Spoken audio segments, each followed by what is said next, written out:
Good morning, Deify here, and welcome back to Katawa Shoujo, where I feel like we're getting pretty close to the end. I would have to imagine. Like, I'm 5.5 hours into this playthrough. Honestly, I thought each run-through was only like 4 hours, but I can't imagine each run-through being 8 hours. I feel like this is going to wind itself down in an episode or two, maybe 3, but we'll see how it goes. I'm not concerned in the slightest, but, just given typical story arc structure, we have now hit probably one of the last pieces of rising action that we will before we get to the climax, so that's kind of what I'm basing it off of. But what just happened was Hanako went... Now, I don't really know the meaning of the word, but according to Hisao, Hanako went catatonic in the middle of class, and so we brought her here to the nurse's office, leaving Shizune behind in the classroom to, try and clear up any issues that were left over. And because I think she's a goody two-shoes and wanted to do schoolwork. Whatever. After Hanako silently takes off her shoes and lies in the bed in the infirmary, the nurse and I take our leave. He shuts the curtain behind us. We both take a seat, and I quietly and thoroughly go through everything that happened, in quite some detail. I want to understand what happened, and the nurse has as good a chance as anyone of knowing. He nods throughout my explanation, his face looking troubled as I finish. Must have been very troubling for you to have seen all this. I think that's the voice I gave him. We haven't seen the nurse in ages. I'd be lying if I said it wasn't. I get that she fainted, but I don't really understand anything about why it happened or why she's acting like this. He nods, but his face is clouded. You don't know either? Well, yes and no. It's complicated. I assume you've heard about the concept of patient confidentiality at some point. This is a bit of a minefield in that respect. I'm going to put this pretty bluntly. This is a matter for Ikazawa, me, and her therapist. I move to protest, but think better of it. I want to deny what he says, but if I think this through rationally, what he says makes perfect sense.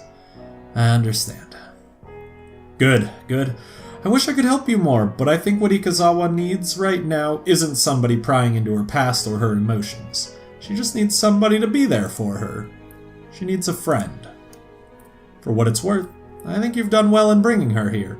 Sounds like you and your friends dealt with the situation well too. Well, maybe not Misha. I'd give you a lollipop or a sticker as a reward, but you might be a little too old for either. He gives a cocky grin, obviously trying his best to lighten the atmosphere. I'm not really in a laughing mood, but he does manage to get a smile out of me. Thanks. Do you mind if I stay here with Hanako? I appreciate the thought, but I think it would be better to let her rest for now. She'll be let back to her dormitory room this evening, so you can visit her then. I agree with him before standing. It feels like all I can ever do around the nurse is humbly agree to what he says, but it was the same with the doctors in the hospital, too. The walk back to the classroom is a long one, my mind feeling heavy under the weight of so many things happening so suddenly. Even as I re-enter the classroom, I'm thinking about Hanako. My stomach feels like it's turning into knots while I think about how to deal with her. Still don't know what I'm going to say when I see her again. Thankfully, the class doesn't pay me much heed. There are a couple of questioning glances, but overall not many people seem to be very aware of what happened. Muto raises his eyebrow to get my attention when I pass by his desk. Nakai, I take it Ikazawa is in the infirmary now? Yeah, I took her there and the nurse said I should let her rest. Muto nods, assuring me that I made the right call. He scratches his chin for a second before rising from his desk. Everyone, I want you to continue with the exercise. Nakai, I'll see you in the hallway. Please.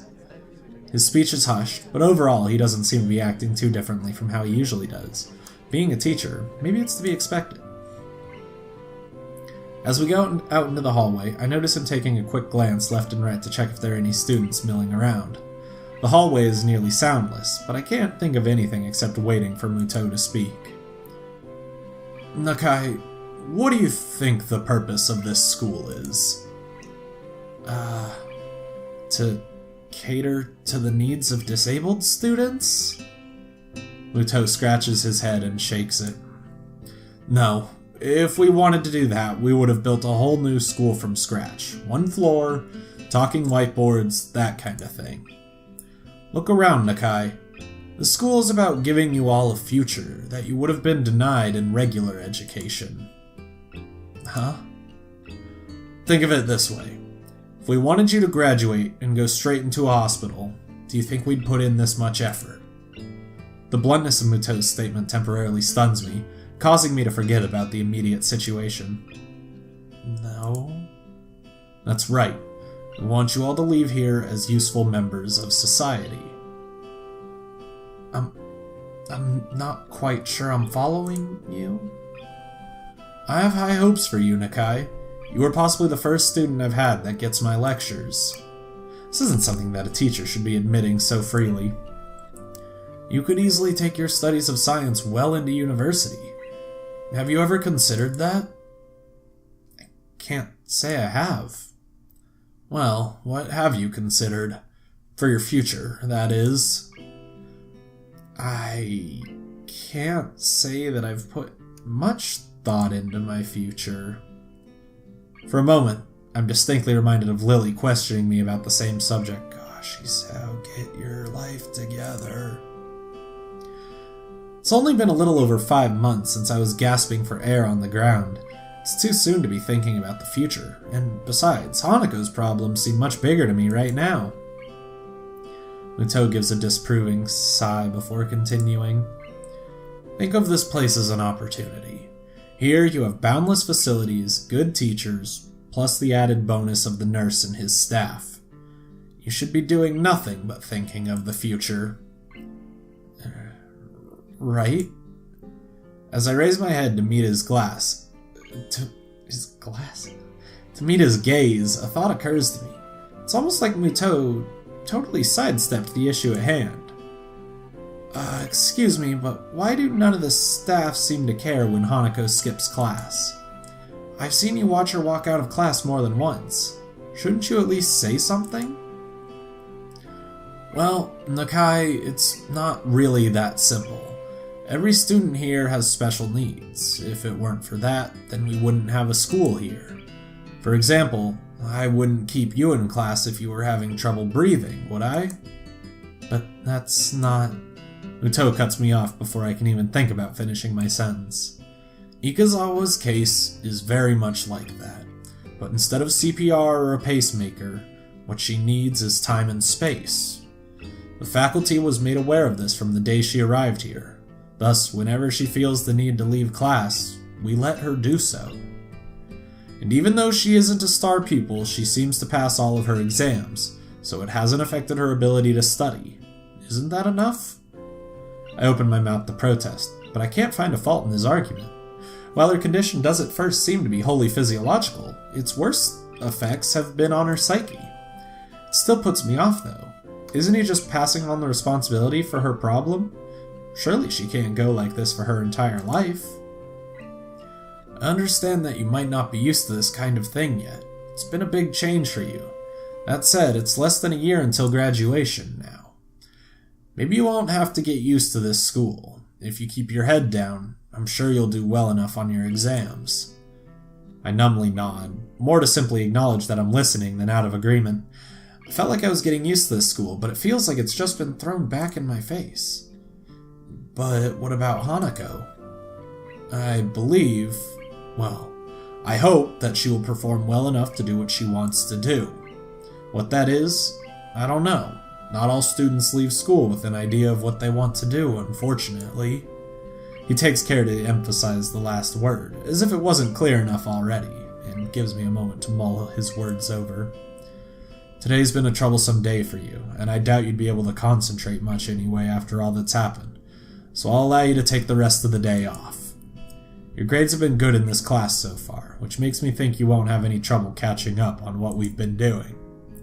He gives a small smile along with praise, as if to make up for the seriousness of his lecturing before now. Go collect your things, and I'll see you tomorrow. Right. Thank you. Muto's roundabout speech has left my thoughts scattered. I'm still not any closer to working out what I can do to help Hanako, if anything, and my mind is all the more confused after what Muto's said. I'm also still bothered by the fact that Hanako was helped at least as much by Shizune, her enemy by proxy, as by myself, but I don't know whether that is just male bravado or genuine concern. While I collect Hanako's and my things from the class, I continue to try and sort out my feelings. I want to say that I understand her, and that I'm there for her, but while I might have been able to say that just yesterday, I can't say it now. I wish I could. I lay on my bed, trying to collect my thoughts. After Hanako's panic attack, I found myself fundamentally reassessing the relationship we share, and what I know about her. I had a hard enough time dealing with 4 months in the hospital. One look at her scars tells me she was in one for a lot longer than I was. Be that as it may, I know next to nothing about her past.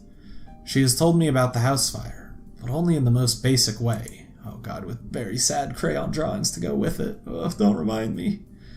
And what of her family? Really, Hisao? Really? I still haven't asked Lilly about them. There hasn't been a good opportunity to bring it up. I don't know where she grew up, or what her old school was like, nor of her past friends, her wishes, and ambitions. Not even her tastes in music, food, and movies. All the little things that I knew about all my old friends. Just what have I been doing for all this time with her and Lilly? In the distance, I hear the bells signaling the end of classes. With any luck, Lilly will soon realize that neither Hanako nor I are around and return to the dormitories. My mobile phone starts ringing, cutting my thinking short.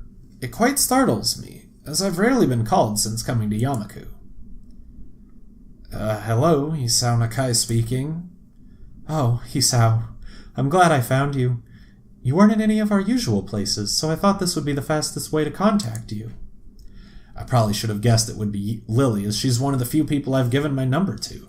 Even through the phone, her voice sounds slightly on edge. Hanako and I left class early. She had some kind of panic attack. The line goes silent. If it weren't for the background static, I would have thought Lilly had hung up on me. I understand. Could you come by my room? I'd like to talk with you. Sure, I'd appreciate the chance to have a bit of a talk, actually. Good. I also have some bad news. I think we should discuss this in person. It's hard to grasp the seriousness of the situation from Lilly's tone. She sounds so calm most of the time, but that could be a good or a bad thing, depending on how you look at it. Okay, I'll be right there. I collect Hanako's school things from my desk and head straight for Lilly's room. I rap my knuckles on her door, and she soon calls me in. Lilly sits at the table inside her room, looking a little worse for wear. I guess that's because of the bad news.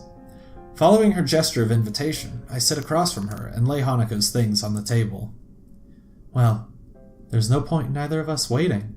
Would you mind going first, Hisao? What happened today? My memory of the incident is already beginning to fade, but I explain it as best I can to Lilly. Inviting Hanako to work with the group, Shizune and Misha's questioning, our foray to town getting discovered, and the subsequent panic attack. I add Shizune's reaction almost as an afterthought, but Lilly seems to take some kind of comfort in hearing about it. I guess rivals don't become rivals for no reason. There must be some history there, but now isn't the time to explore it. Yeah, save that for Lilly's route, or Shizune's route. One of them. I see. She had said her therapist sessions were helping, but I had my doubts. It's quite a shame.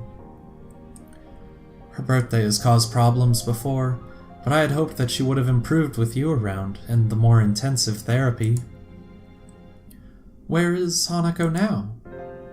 Last time I saw her, she was in the infirmary. I guess she's gone back to her room by now. She wasn't in the library or the tea room when I checked, so I can only assume that too. You said you also had some bad news? What's the matter? Does it concern Hanako? Lilly shifts her position, the body's way of saying she's searching for the right words. My aunt has fallen gravely ill. I'm afraid I'm going to be heading back to Scotland to visit her and to spend some time with my family. What? Is she alright? When do you leave? I'm not altogether sure of exactly how she's faring at the moment. The last I heard, she was stable.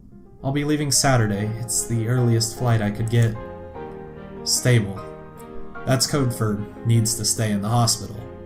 I've been stable long enough to know that, and to know that it doesn't necessarily mean someone is in good condition, but merely treading water. On the upside, stable is much better than critical condition. At least she's not on the brink of death. Stable. That's a relief. Yes, but this means that I won't be here for Hanako's birthday. I wanted to tell you now so we could think of something before we told Hanako, but after today's events, I'm not even sure if there's going to be an issue if we simply cancel the party. I don't think that's such a good idea. Hanako already knows that we were planning a party now. To go back on that seems like the wrong thing to do. Also, we should do something for your going away, right?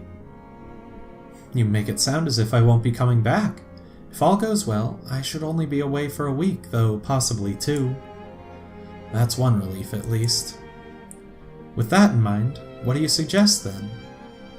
Well, given the circumstances, I don't think karaoke is really appropriate. You're not going away for the greatest of reasons, so having too much fun would feel wrong? What did you do for her birthday last year? Last year? I literally couldn't get her out of her room. She'd locked the door. All I could do was leave food outside for her, making sure that she was at least eating well. This is perhaps the most depressed I've ever seen and heard Lilly act. I feel sorry for her, given how defeated she must feel to be unable to help her closest friend. Perhaps it would be better to throw the party before you leave, then? That does sound like it would be the easiest option. I think we should at least tell Hanako, both about your trip and her party. I have her things from class as well. That's a good point. Should we go and visit her now? I think that would be a good idea. Part of me is dying to see Hanako. The last time I saw her, she looked like death walking, and these last few hours have torn me apart just thinking about that. We quietly get up and file out of Lily's room. Hanako's room is next door in the same hallway. Knocking lightly gets us no response, but the door proves to be unlocked. Lily pauses for a moment as the handle unexpectedly moves under her hand, before opening the door. Hanako's room is startlingly bare and monotone. There are no decorations on the plain white walls, a plain dark blue blanket, and only a few books, papers, and purely utilitarian items on the shelves. Even her bedsheets are monochrome. The entire room feels as subdued as Hanako's character. Hanako herself is laying curled up on her bed. She may not be crying now, but her eyes are closed tightly to stop herself, and the tracks left by her tears still sit on her reddened cheeks. I quietly walk in and set her bag down on her desk, afraid of startling her too much. Hello, Hanako. Hisao told me about what happened today. Are you alright? Hanako's eyes open, though only a little. I'm okay. She tilts her head slightly to look at me, noticing my grimacing before I can hide it. Sorry for making you worry. Really, I'm fine now. She really doesn't look nor sound okay, though at least she seems more calm than she was before, but she looks as if the slightest breath could emotionally break her. I said it before, right? You don't need to be sorry for this. Hisao's right. I shouldn't have hidden something like a birthday celebration from you. I see Hanako shiver at the word. Lily picks up on the silence that follows and crouches down to Hanako's level. I'm the one who should be sorry, Hanako. Hanako's eyes open to peer at Lily. She looks at Lily for some time, taking in her face with those dark, analytical eyes of hers. Lily must have made the right impression on her, as Hanako recovers enough to prop herself up on the bed and shift to sitting on its side. Hanako worries about many things, but troubling others is foremost among them. Hearing Hanako's shuffling, Lily moves forward and feels out the side of the bed, eventually taking a seat beside her and taking Hanako's left hand in both of hers. The feeling of me being out of place when the two of them are together has lessened in the time that we've known each other, but it's still occasionally very much there. This is one of those times, I think. Lily, if you want me to go... I don't want that. Lily and I are both surprised at Hanako mustering her courage. A half-mumbled, "Okay," is all I can give her in reply, and I take her desk chair to sit in. Hanako, I'm afraid I have some bad news. So Lily's going to break the news now. With Hanako having affirmed our relationship so clearly, perhaps Lily thought the timing was good, or at least as good as it will ever be. My aunt has fallen ill, so I need to return to my family for a time. Concern replaces Hanako's remorseful expression. Your family? You mean in Scotland, right? That's right. Akira and I will be leaving Saturday. So you're going away? I won't be gone for long, probably only a week or two. I'll be back before you know it, and Hisao will be here, right? That's right. I'm not going anywhere. Hanako seems to take only minor comfort in this, but she does manage to summon some resolve from somewhere inside her. Is your aunt going to be all right? I'm not sure. Silence falls. It's depressing that the thing to truly bring Hanako out of her rut is another's misfortune. I decide to bring up the other matter that brought us here, to distract, at least in part, from the dismal feeling permeating the room. Anyway, we were thinking it would be a good idea to have a going-away party for Lily, and it could double as... Yeah. I cut myself off before mentioning her birthday, as that seems to be a trigger for such fierce emotions within her. Lily gives Hanako's hand a gentle squeeze. Is it alright by you, Hanako? It won't be anything lavish or overdone, just something small in my room. So, just in the school? Just us? That's right, just the three of us. If you like, I could ask Akira to come as well. Okay. You're only going for a week? 1 week or 2, yes. I promise you it won't be any longer. Oh, okay. Most people would be upset at hearing about a friend's family member falling ill and happy at having a party, but with Hanako it seems that both events are on the same level. Alright then. You look like you need a rest, Hanako, so it might be best if we all went back to our rooms for now. You know that if you ever want anything, you can always talk to me or Hisao, right? Lily's voice is pensive, an unusual edge for someone as confident in herself as she. I understand. Thank you, Lily, Hisao. Well, then, good night, Hanako. Night. I let out a long breath after the door closes behind us. It feels a little like I've been deep underwater, and only now been able to come up for air. Lily doesn't seem to be doing well either. She looks pale and drawn. Are you alright? I'm just a little tired. It's been hectic recently. Have you slept at all? A little tired sounds like an understatement, given how you look. I think I've managed to get a couple of hours of sleep before class. I'll be okay. I feel bad about pressing Lily right now. I think both of us are pretty tired from everything that's happened as well. I think you should get some rest. It's been a big day, and staying up isn't good for your complexion. Thank you for your concern, Hisao. Good night, then. Okay. Night, Lily. I leave Lily in the hallway as she opens the door to her room, and begin to make my way to my own. As I walk down the quiet hallway, I can't get that image of Hanako out of my mind. Huddled and pitiable, lying helpless with tears on her cheeks. I began to think that she was just a normal, if extremely shy person, but her problems run much deeper. Trying to take our relationship further than what we share now, when she's so fragile and vulnerable, it wouldn't be right. I don't need to be more than her friend in order to protect her, to try and stop anything like this ever happening again. The possibility of my feelings for her going beyond that doesn't matter anymore.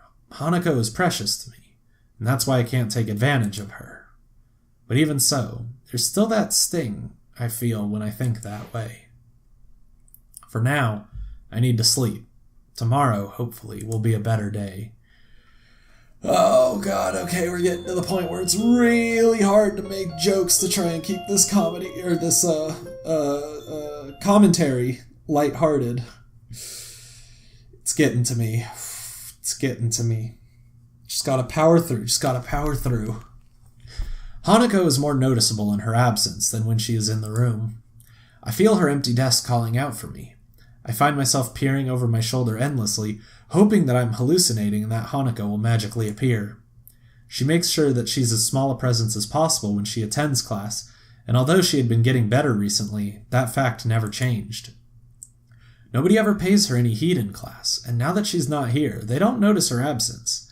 It's as if she just never existed. Lilly did say that her skipping class wasn't an unusual thing before I met her, but it's still very off-putting. The bells heralding the end of school make me jump in my seat. I thought that said jump in my sweat. I was like, alright then, cool. Very, very important information. It's only now that I notice Misha is prodding me in the side with her mechanical pencil to get my attention. Hello? Is anybody in there? Hey, stop that. Ah, there we are. Welcome back to Earth, Hee-chan. What are you talking about? You keep on dazing off into space. I was beginning to think that you might be trying to contact alien life. I really didn't get much sleep last night, so I don't doubt Misha's words. I'm not sure whether it was due to my medicine's side effects, Hanako's panic attack yesterday, my worrying about her in general, or all three. I yawned tiredly before resting my chin in my palm, having been reminded of how badly I slept. Hey, are you really alright? Yesterday kinda rattled me as well. Yeah, I guess. I wanted to speak to Hanako again, though. Did you see her last night? Yeah, Lilly and I talked to her. This may sound a bit weird, but can you tell Shizune thank you? From both me and Lilly. I know Lilly didn't technically thank Shizune, but I could tell by her reaction last night that she wanted to. At least that's how it works out in my head. You know how good my head is. People thank each other here, just like at my old school. Weird. I think what Shi-chan is trying to say is, you're welcome. The furious signing in Shizune's reddened cheeks tell me that what she said was entirely different. Her blatantly flustered expression is amusing enough to make me chuckle. What's so funny, Hee-chan? Was it something we said? No, that's not it. I was simply thinking about how cute Shizune can be at times. You're right. Shi-chan is really cute when she tries not to be. I notice that Misha decides not to sign her response to Shizune. Maybe Shizune's rage is enough of a counter to any quantity of cute. Nevertheless, Shizune quickly calms down and signs something else to Misha. Oh? Okay. Hee-chan, Shi-chan wants you to come over and have dinner with us. Dinner, eh? Turning away from them a bit, lest I be swayed by their pleading smiles, I begin to mull it over. The invitation certainly is tempting. A takeaway dinner with two cute girls is not a bad thing, after all. The thought of Hanako locked up in her room, though, keeps dancing on the edge of my mind. Yeah, sorry, I'll have to pass. Oh. Misha doesn't sign my response, but Shizune picks up on it easily enough and grimaces in disappointment. She moves her arms, assumedly beginning some form of either protest or coercion, but stops herself and taps Misha's shoulder twice. Once Misha gives Shizune her attention, the only statement Shizune has on the matter is a shrug.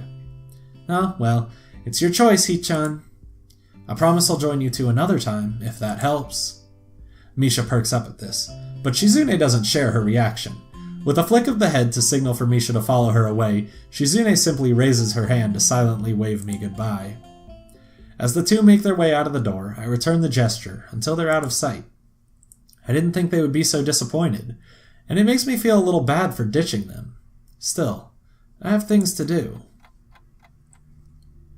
Well, that's the 30-minute mark, and I'll take that curtain transition as a good enough stopping point. We've got stuff to do. We're in the girls' dormitory, obviously up to nefarious activities, so I'm going to leave this episode here.